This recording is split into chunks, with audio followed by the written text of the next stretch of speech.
Cuando hablamos de ciudades,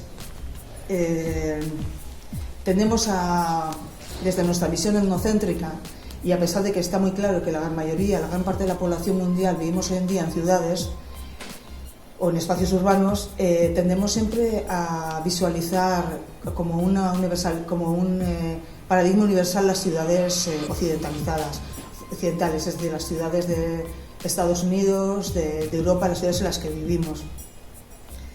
Y no somos capaces no somos conscientes de que al final son construcciones en un determinado contexto histórico y productivo y espacial.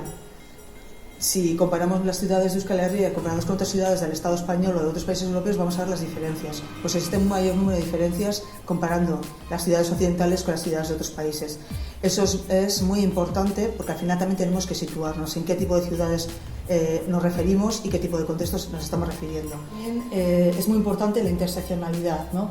Esta vida cotidiana, al ir apropiándose, al ir posibilitar la incorporación de nuevas voces, posibilita también una visión interseccional de la vida de la ciudad. Permite dar a conocer las interconexiones, interdependencias y engranajes entre las diferentes categorías de opresión. Permite visibilizar y valorar la complejidad de la vida cotidiana de las personas en un contexto espacial e históricamente concreto. Y si pasas la siguiente, estos son los diferentes espacios en los que hay algo. Si, como hemos dicho antes, la Carta de Atenas, la carta en la que en este momento se fundamentan las ciudades, solamente permite visibilizar las esferas de habitar, circular, producir y recrearse, aquí vemos como amplía esas esferas, las da otro contenido, otro significado, interrelaciona las esferas privadas con las públicas, la producción con la reproducción social, y da mucho más voz a aquellas personas que en otros espacios no lo tienen. Un espacio simbólico, pero que sería un espacio puente, podría ser, por ejemplo, las asociaciones de mujeres. Las asociaciones de mujeres han permitido a las mujeres, sobre todo en aquellos primeros años de los grupos de mujeres de pueblo y barrio, cambiar de una situación en la que estaban en un espacio privado, una situación de totalmente metidas dentro de su papel de ama de casa, han sido el espacio que les han permitido cambiar a un espacio mucho más cercano al feminismo, mucho más cercano a la liberación. Bueno, ni egin nezaken iritsi eta kontatu zuei zuzenean 588. Erregimenduaren historioa, ezta? Baina hori ordu erdi batean finikitatuko genuke. Eta hori da, tamalez, askotan, pixka modan jarri eginda, emakume hauetaz hitz egitea egiten dena, baina jungabe sustraietara. Eta orain hasiko gea sustraietatik, ze zuhaitz bat ez da bakarrik enborra eta adarrak, baizik eta sakon errotuta dituen sustraiak. Emakumezko horiek 20 urte beranduxeago egan egiteko hegazkin batzuetan eta fastistei aurre egiteko aldez aurretikan egundoko lurrikara gertatu behartzan. Egundoko lurrikara munduan zehar, munduaren historian hainbeste garrantzia izan duena, ez eta orain pixkat hori ahaztua arazi egin nahi den. Ez da iraultza boltxebikea 1917. Bestaldikan daukagu Nadezhda Krupskaia, eta emakumezko hau garrantzi oso handia izan zuen, ze berak antolatu egin zuen Sobiet Batasuneko liburutegi sarea, Sobiet Batasunekoa, ez Gasteizkoa. Osea, munduko herrialde handienarena, aiesina da. Bera eraman behar izan zuen, eta baita ere bultzatzaile izan zen Sobietar hezkuntza sistemaren bultzatzailea. Gauza bat da teoria eta gero praktikara nola erekitzen dugu gizaki berria? Zer irakasten dugu? Nola hori guztia sobre la marcha, y nos dejan tan tranquilos, es gozea, kristonarazoak, y de mientras construye la nueva sociedad. Alucina. Honelako emakumezkoak egin zuten. Por cierto, Nadezhda Krupskaia, como modo anekdotiko, Leninen emaztea zen. Baina Nadezhda zan, Leninen emaztea baina askoz gehiago, Nadezhda zan, Nadezhda, horregatik aipatu egin dut, zergatik jarri egin dut hemen, dagoela mitin bat ematen armada gorriko soldaduei momentu horretan, ez? Ikusteko iraultza boltxebikean emakumezkoek izandako garrantzia. Bueno, eta hau, venga, zuek esango diazute, nor da? Oso ondo, no esperaba menos. Alexandra Kollontai, sekulako garrantzia izan zuen emakumezkoa. Zer gertatzen da, Marina Raskobak hartu egin zuen eta jaso egin zituen Sobiet Batasunetik gutun pilo bat, baina pilo bat, milaka gutun esanez, hainbat neska ikasi egin zutela hegazkinak gidatzen, eta nahi zutela borrokatu pilota bezala, ez zietela usten. Eta Marinak eskatu zuen Stalinekin elkarrizketa bat, aldez aurretik ezagutzen zuen, eta konbentzitu egin zuen emakumezkoak ere aireko armadan antolatuak izateko. Orduan, Stalinek eman zuen urriako 8ko 1941ko defentsarako herri komisioaren agindua 3 erregimendu sortzeko. Bata, eiza erregimendu bat, 586, mixto bat, eguneko bombardaketa erregimendu bat, eta gaueko bombardaketa erregimendu bat. Besteak mistoak ziren, gizonezko eta emakumezko, baina behekoa bakarrik emakumezkoak ziren. Ikusi itzazute, hau dira gaueko sorginak.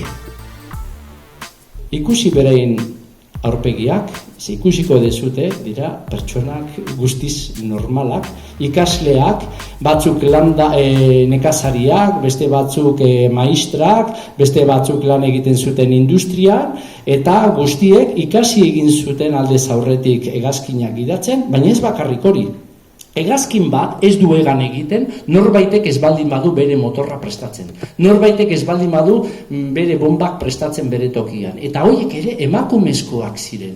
Mekanikoak, armeroak, jende guztia, jende elementu hain garrantzitsuak horiek, ze azken finan glamurra edo pilotoak eramaten du, baina besteek ere parte hartu zuten borroka horretan. Hegazkin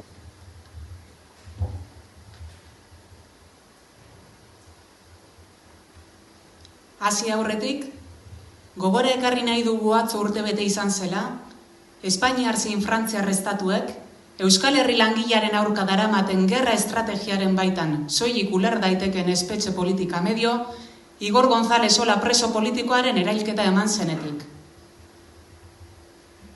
Azken egunotan, jarki antolakunde iraultzaileak antolatutako klase feminismoaren inguruko jardunaldietan, emakume langilearen auziaren funtsa.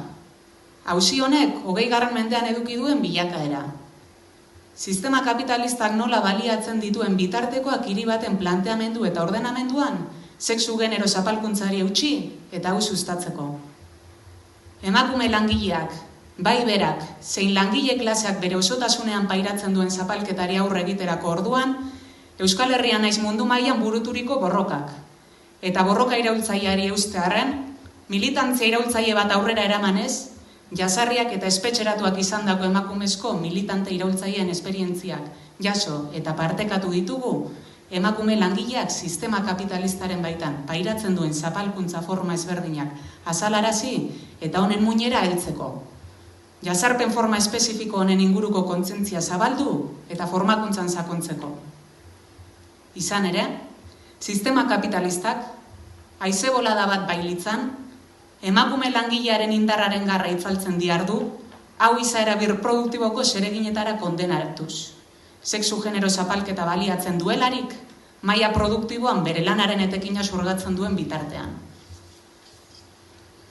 Ezinezkoa baita emakume langilearen auzia, emakumeok pairatzen dugun zapalketa prozesu kapitalistatik eraustea. Honek bertan baitauka jatorria, eta hortaz, honen muinera jo beharra daukagu.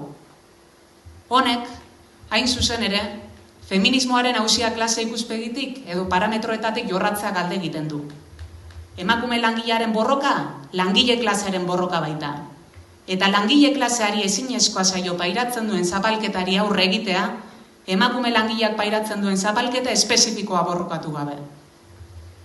Ildo horretatik, borroka horren garra piztu eta indartu beharra dago formakuntzaren bitartez, aktibazioaren bitartez. Zapalketaren inguruko kontzientzia sortu beharra dago emakume langileen artean. Oro har, Euskal Herriko langile klasearen artean zapalketaren inguruko kontzientzia zabaldu beharra dago. Horrela lortuko baitugu bakarrik enkaiamendua sustatzea eta zapalkuntza honi aurre egiteko beharrezkoak diren bitartekari eta antolakuntza markoak sortzea. Azken finean, gure helburua, sugar xume hori borrokaren bitartez, sistema kapitalista eta honek sustatutako zapalketa forma oro irauli eta gainditu behar dituen zute bilakatza izan behar baita. Horretarako beharrezkoa da klase feminismoa aintzakotzat hartuz, hau lantzeko praktika politiko aurrera eramango duen antolakuntza markoak osatzea. Antolakuntza marko hauek, hala beharrez, Euskal Herrian prozesu iraultzailea muturrera eraman behar duen alternatiba iraultzailearen baitan kokatuta egon behar dira. Soilik horrela lortuko baitugu langile klasearen problematikari, euren behar izanei, bere osotasunean erantzuten dien izaera integraleko alternatiba iraultzailea osatzea. Solasaldia eta eztabaida, arazoak identifikatzeko, kontzientziaziorako halabeharrezko baldintzak badira ere, ekintzaren bitartez, borrokaren bitartez, eguneroko praktika politikoaren bitartez bakarrik lortuko baitugu sistema kapitalistari aurre egin, eta emakume langileok pairatzen dugun zapalketa gainditzea. Horregatik, jarki antolakunde iraultzailetik, Euskal Herriko emakume langileei, jardunen baitan antolatzen ari den marko ezberdinetan parte hartzeko deia luzatzen diegu. Hori baita, Euskal Herrian langile klasak pairatzen duen zapalkuntza forma orori aurre egin, eta maila nazionaleko lanketa bat egitea ahalbidetuko duen bide bakarra. Hori dela eta, aurten antolatutako klase feminismoaren inguruko jardunaldiak, bide horretan aurrera egiteko aurrera pauso apal, baina beharrezko gisa jotzen ditu antolakunde iraultzaileak. Emakume langileon antolakuntzarako baldintzak eta markoak sortzeko. Bide horretan, antolakuntza markoak emakume langilearen askapena erdiesteko eta borroka horretan eskuratutako lorpenak bermatzeko eta ziurtatzeko tresnak baino ez dira. Emakume langilearen askapena ez baita etorriko inolako antolakunde edota gobernuren eskutik. Bere aktibazio eta berak aurrera eramandako borrokaren eskutik baizik. Gora emakume langileon borroka, independentzia, sozialismoa!